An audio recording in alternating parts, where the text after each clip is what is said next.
An aircraft carrier serves as the centerpiece of the U.S. Navy's fleet. It's designed to accommodate up to 6,000 sailors and is equipped with luxurious facilities.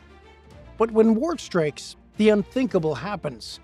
Can you imagine living on a ship surrounded by thousands of people while being in the middle of a war? That's exactly what it's like for sailors on an aircraft carrier.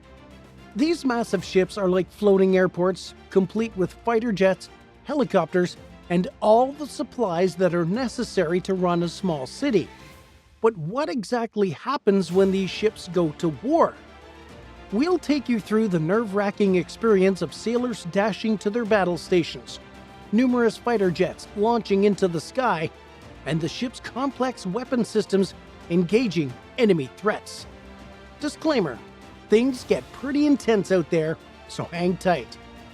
Before we look at how a ship prepares to go into a major war, it's good to understand the insane living conditions on board. So let's talk about life on board. To put it into perspective, an aircraft carrier is essentially a small city that's afloat in the middle of the ocean. Remember that up to 6,000 sailors on board don't get to see land for several months to a year or more. This means that the ship must be stocked with sufficient supplies, including food, water, and ammunition to sustain the crew during an extended deployment. Make no mistake, an aircraft carrier out in the ocean is under constant threat, but despite the challenging conditions, the ship does boast numerous facilities to help keep morale high. The sailors have access to a variety of amenities, including gyms, movie theaters, and even a Starbucks. These facilities are critical in helping the sailors relax and recharge during their downtime. However, it's to be noted that the living conditions on board can vary depending on the sailor's rank and duties. For instance, the junior enlisted sailors typically live in crowded berthing spaces and share communal bathrooms. Meanwhile, the higher-ranked officers often have more spacious staterooms and access to private bathrooms. Regardless, it's important to highlight that the ship's crew is like a large family, with sailors from all walks of life coming together to serve their country and support one another through the ups and downs of life at sea. The sailors form tight-knit bonds with their fellow crew members, which can last a lifetime. Another significant detail is that a U.S. Navy aircraft carrier operates 24 hours a day, 7 days a week, with sailors working in shifts to keep the ship running smoothly. The work is demanding and often physically and mentally challenging, with sailors performing a wide range of tasks to keep the ship and its aircraft operating at peak efficiency. It comes as no surprise that even a minor instance of carelessness while on board could be the difference between life and death, especially when war could strike at any given moment. This begs the question: how well is an aircraft carrier prepared for war? Preparing for war. Well prepared would be an understatement when describing an aircraft carrier's readiness for a big war. A U.S. Navy aircraft carrier is specially designed and built to be a self-contained mobile platform that can not only withstand an attack, but also retaliate with sheer force. But before it even gets to that point, a ton of preparations are made in advance, which allows the ship, along with its occupants, to tackle any threats out in the ocean. Every U.S. Navy aircraft carrier is pre-equipped with the latest cutting-edge technology. This includes a web of radar, communication, navigation, and weapon systems. These systems are coupled with a range of military aircraft housed on the flight deck. Let's start by looking into the radar systems on board these ships. The U.S. Navy uses several different types of radar, each with its own unique capabilities.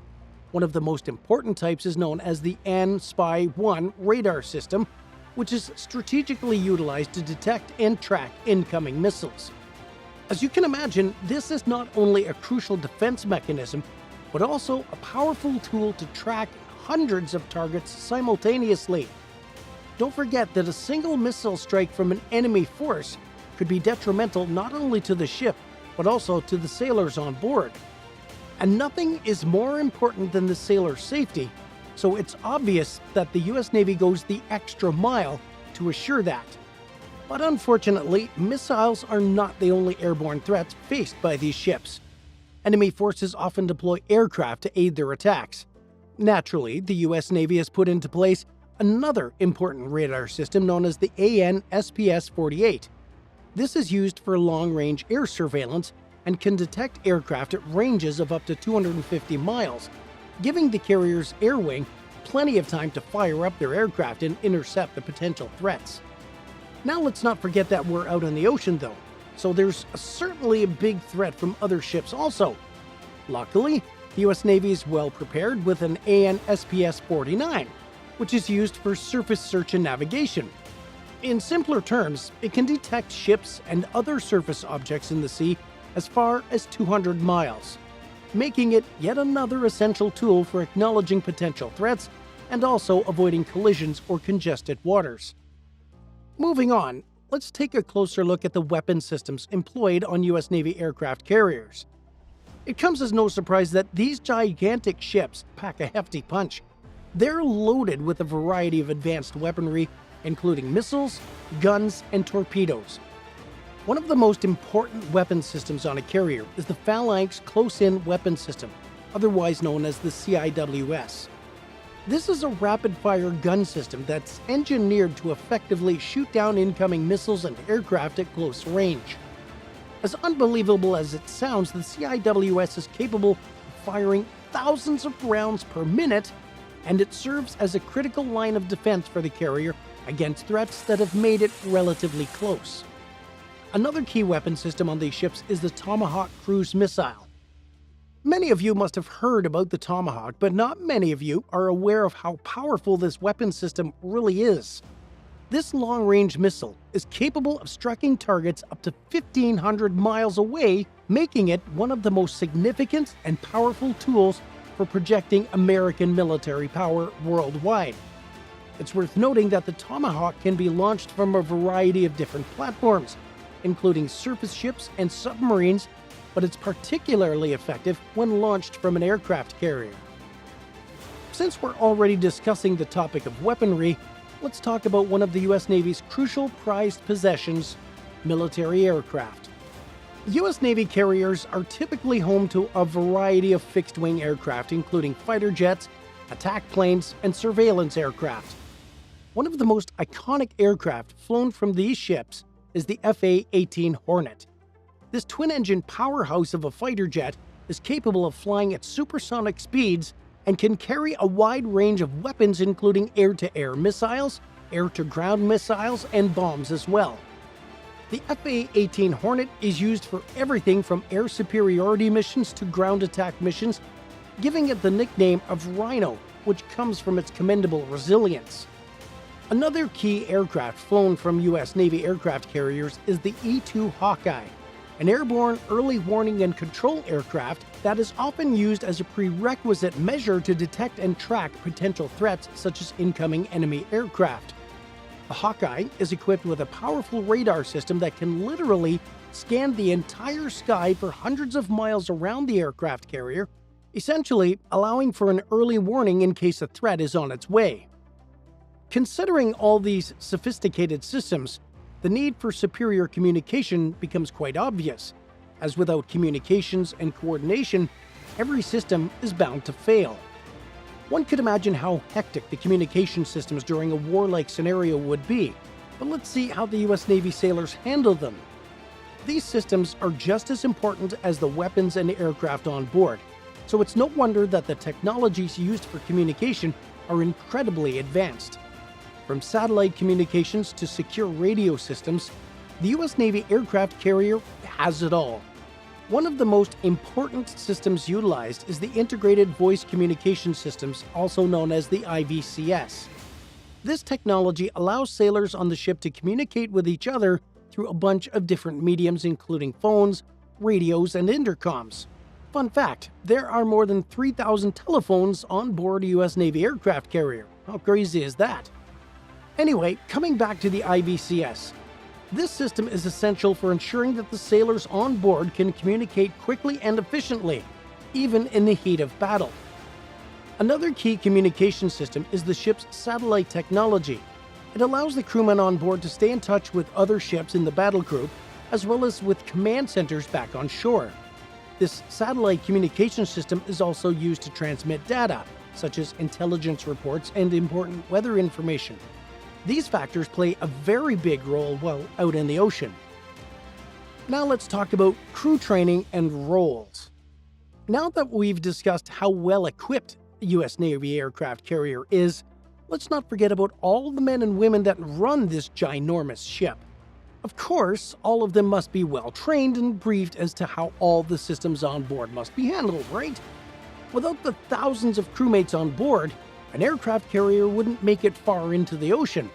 So the training of these brave sailors is a complex and multifaceted process that requires a significant investment of time and resources. Every sailor on board a U.S. Navy aircraft carrier has gone through a meticulous series of training before being deployed for a mission. This training is specifically known as pre-deployment training, and it comprises lessons to prepare every sailor for the potential combat scenarios. It usually lasts several months and covers a wide range of topics in order to make sure every sailor is not only well trained, but also capable of handling high-stress situations while in the middle of the ocean. Classroom instruction is typically conducted in a variety of settings, including the ship's classrooms, simulators, and training facilities on shore. Initially, crew members receive instruction in shipboard safety procedures, including how to handle emergency situations and how to use safety equipment such as firefighting gear and life rafts. These lessons are of big importance since it wouldn't take much for these scenarios to come into play in real-life situations while on board an aircraft carrier. During such emergency scenarios, every second counts, and one wrong move could cause major problems. Moving on. Crew members who work in the ship's navigation department receive instructions on how to navigate the ship and learn the technicalities of operating the onboard radar systems. They dive deep into the procedures of plotting courses while taking into consideration the weather and water conditions. Similarly, there are crew members who work in the engineering department who goes through a rigorous course that equips them with all the knowledge and skills necessary in operation of the ship's propulsion, electrical, and HVAC systems, as well as the maintenance and repair side of things. Most importantly, though, crew members are briefed about the ins and outs of the weapon system, including the aviation operations. Every crew member on board a U.S. Navy aircraft carrier has been trained to use the ship's weapon system along with launching and recovering aircraft. This also includes handling and storing aviation fuel and ordnance, and coordinating with the ship's air wing during combat operations. Finally, all sailors on board are taught the basic medical procedures, including first aid and emergency first aid. They're also trained to handle mass casualty situations that may occur while out on a mission.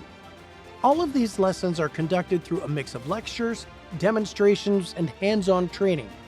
Hands-on training specifically is actually a very critical component of the overall training procedure for the sailors, as it takes them in practical situations to apply their knowledge and skills. The crew members are basically made familiar with the ship's physical systems and equipment through a series of lessons.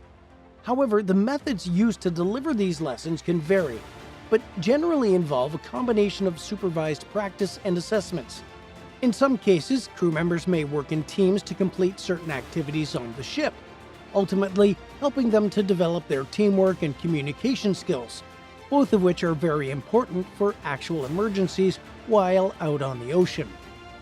At the end of it, crew members are evaluated and tested on their knowledge and skill acquired throughout the training sessions. This evaluation can take the form of written tests, practical assessments, and even simulations on an aircraft carrier. All crew members are expected to demonstrate a mastery of the material before being deemed suitable to be deployed on actual missions on board a U.S. Navy aircraft carrier. Now, let me ask you a question. Have you ever wondered what it would be like to live on an aircraft carrier during wartime? Would you be able to sleep? Let us know in the comments below. Let's move on to initial response to battle. By now, we understand how well prepared and appropriately equipped a U.S. Navy aircraft carrier is, along with the 6,000 crew members on board. Let's imagine that an aircraft carrier is sailing through the ocean on a textbook day. Nothing appears to be unordinary. Suddenly, one of the radars detects enemy forces approaching the ship. What happens next? How is everyone alerted, and how does the crew get into position to face an emergency of this nature?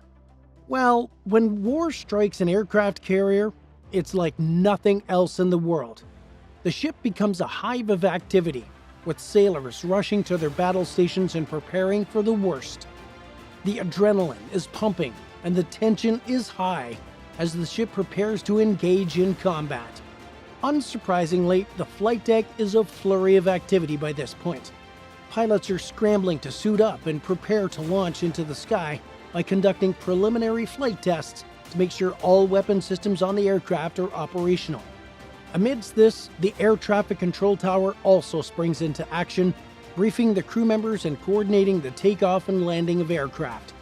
As the aircraft eventually take off with engines roaring, usually minutes after initiating an increased operational status, the ship's defensive weapon systems also come online, actively scanning the horizon for incoming missiles or enemy aircraft. The trained sailors manning these sophisticated systems are also on high alert and are ready to engage any threats that may come their way at any moment. Meanwhile, the medical team on board the aircraft carrier is preparing for any potential casualties, while the engineering team is ensuring that all systems on the ship are functioning properly and ready for battle. This includes conducting regular checks on equipment, performing maintenance and repairs, and ensuring that the ship's weapon systems are fully operational. The ship's commanders are also in constant communication with other military forces in the area, coordinating their efforts and ensuring that the ship is part of a larger, coordinated response. This is important since the level of threat from enemy forces is usually very uncertain, especially in the initial response. Therefore, the commanders prepare for the worst regardless of how big or small a threat may appear at first glance. Within just a few minutes, the aircraft carrier has now launched several aircraft into the sky and prepared the weapon systems to engage in combat as soon as a threat is sighted. Every sailor on board is appropriately stationed. Some are manning the missiles and torpedoes, while some are keeping a close eye on the radar systems. The ship has essentially gone from a neutral state to a state of high alert and readiness to engage in combat. At this point, the crew is focused and ready for literally anything. They have trained for these scenarios extensively, and everyone is aware of their roles and responsibilities. As aircraft continue to patrol the skies and the ship's weapon systems remain active, the tension on board remains high. Every sailor knows that they are in a potentially dangerous situation, and they are prepared to do whatever it takes to protect the ship and their fellow crew members. Despite the heightened state of alert, the crew remains disciplined and professional since they know very well that any mistake could have serious consequences, and they are committed to performing their duties to the best of their abilities. A combat situation. Now's an appropriate time to discuss combat situations where the ship is actively engaged with enemy threats. It should come as no surprise that combat on a U.S. Navy aircraft carrier is a highly complex and coordinated effort, requiring the sailors on board to work together seamlessly to protect the ship and its personnel while also carrying out offensive operations against enemy targets. When it comes to defensive operations, one of the preliminary responsibilities of the crew during combat is air defense. This involves using the ship's weapon systems, including guns and missiles, to defend against incoming enemy threats. As expected, the crew also made good use of the radars and sensors that we talked about earlier in order to appropriately detect potential threats. Remember the detector that picks up on submarine sounds? Well, that helps with another key element of combat known as anti-submarine warfare. The sailors work together to detect and track enemy submarines using sonar systems and then engage them with weapon systems such as torpedoes. In addition to these defensive operations focused on keeping the ship safe, the crew of a U.S. Navy aircraft carrier is also responsible for carrying out a number of offensive operations against enemy targets. This may involve launching aircraft to carry out bombing runs, missile strikes, or other types of attacks against enemy at sea or even on land. It's worth noting that the crew members work closely with the ship's air wing to plan and coordinate such attacks in order to ensure that they are carried out effectively and in accordance with mission objectives. During these situations, since everyone on board is prepared for the worst-case scenario, which could include being hit by enemy fire, the ship's damage control teams are promptly called into action. These teams are responsible for responding quickly and effectively to damage that may occur on board the ship, ensuring that the ship remains operational and able to carry out its mission objectives even while under attack. The damage control team members are usually subdivided into repair locker teams, firefighting teams, flooding teams, and chemical, biological, and radiological defense teams, also known as the CBR team. It's to be noted that when an aircraft carrier is deployed for an extended period, logistics become critical. The ship must be stocked with sufficient supplies, including food, water, and ammunition, to sustain the crew during the deployment. This requires careful planning and coordination to ensure that the ship has everything it needs to fulfill its mission. As one may expect, the logistics involved in supporting an aircraft carrier are massive. A carrier usually produces more than 400,000 gallons of fresh water per day thanks to the desalination systems on board. Moreover, the ship's supply chain is carefully monitored to ensure that it has everything it needs to sustain its operations. As a result of this, aircraft carriers can remain engaged in combat for a substantial amount of time before being exhausted of their resources, an event that's very unlikely to occur. Post-combat procedures. At this point, you must be wondering what happens when the combat situation ends. Well, it's certainly not as simple as returning back to normal operations. When combat stops, the U.S. Navy aircraft carrier and its crew will typically transition from a state of high alert and readiness back to a more routine operational status, but this involves a number of procedures depending on the preceding situation and the level of threat endured. Usually, when the preceding situation was not too serious, the ship's commanding officer will issue what's known as a stand-down order. This signals the crew on board that the immediate threat has passed and that they can simply return to their regular duties.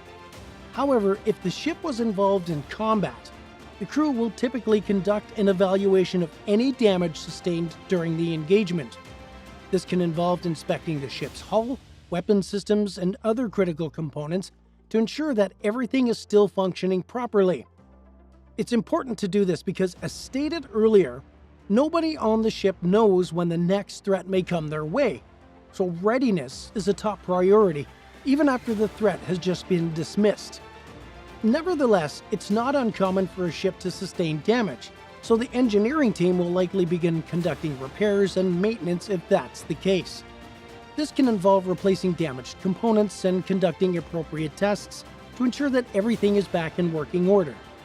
In worse situations where casualties or injuries were sustained during the engagement, the ship's medical team will continue to provide care and treatment as necessary. They may also conduct a more thorough assessment of any injured or sick crew member to ensure that they receive appropriate care. Soon enough, once all these procedures are completed, normal operations can continue, such as resuming patrol duty, conducting training exercises, or engaging in other routine activities. Now that we're aware of what exactly goes down on a U.S. Navy aircraft carrier when it's out in war, let's go back in history to one of the most significant wars fought by the U.S. Navy, the Gulf War, also known as Operation Desert Shield or Desert Storm. During this conflict, the U.S. Navy deployed multiple aircraft carriers to the Persian Gulf to support the coalition forces. These gigantic aircraft carriers played a critical role in the Gulf War, providing air support to the ground troops and conducting airstrikes against Iraqi targets. The US Navy also used these carriers to enforce a naval blockade of Iraq, preventing supplies from reaching the Iraqi military. This is one of the many different instances throughout history where the US Navy played a pioneering role during combat situations while out on the ocean. From bringing the ship to an increased operational status to preparing the crew and aircraft for combat, life on an aircraft carrier during wartime is anything but easy. But with the dedication, bravery, and hard work of the sailors on board, these massive ships are not only able to fulfill their mission, but also protect the country as a result. We'd love to know about your favorite historical moment of the US Navy. Be sure to leave a comment below to let us know.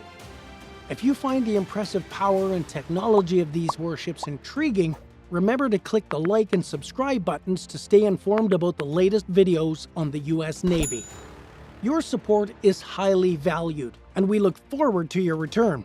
Also, don't forget to hit the bell icon to receive notifications for our future videos. We'll catch you in the next one.